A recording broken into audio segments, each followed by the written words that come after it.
What's up, everybody? Welcome back to another movie review. Today we watch 2024's The Beekeeper, starring Jason Statham, from director David Ayer. That director did some things like The Suicide Squad, the original one, Fury with Brad Pitt. I actually quite like that war movie. It's pretty good. End of Watch, Bright with Will Smith, Street King, Sabotage, Tax Collector. I haven't seen all of those, but I've seen some of them. He also apparently was a writer on the original Fast and the Furious movie, Training Day, SWAT. Interesting. I didn't know these things about David Ayer.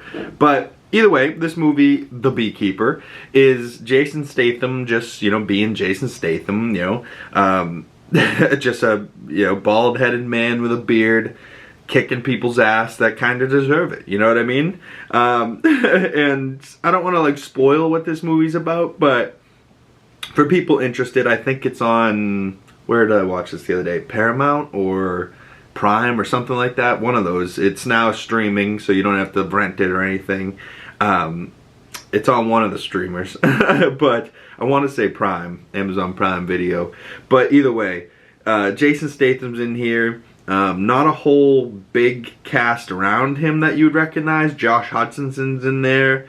Minnie Driver was in there at one point. I was like, oh shit, okay. But what I liked the most about this was that it was set in Massachusetts and around Boston and shit like that. I think they were around Harvard and stuff like that.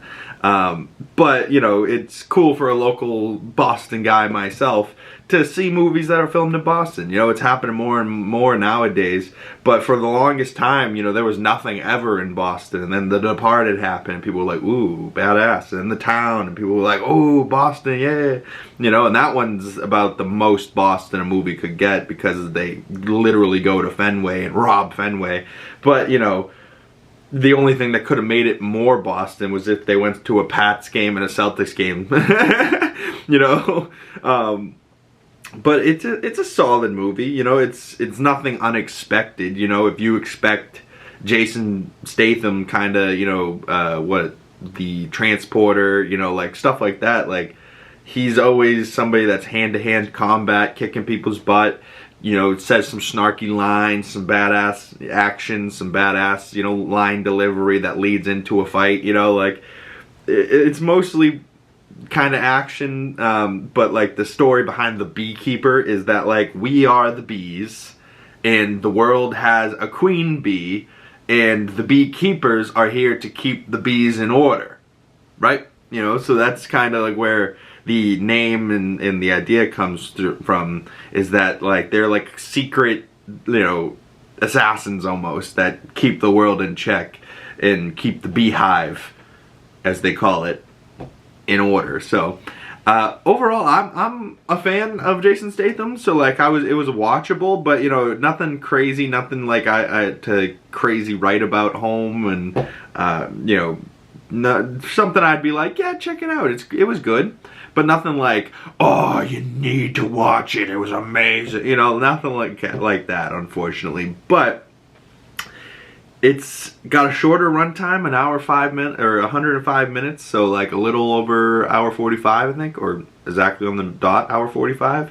So I love an hour 45 movie, something a little bit shorter to get through your day, and instead of, the nowadays where shit's 2.5, 3 hour movies. An hour 45 is gracious sometimes, and you're like, wow, what a great runtime that was. You don't have to stand up in theaters and leave, go take the bathroom break and come back and miss something. I love a shorter movie. Especially when you're watching as many movies as I do. Every now and again, an hour 45 movie is like a blessing.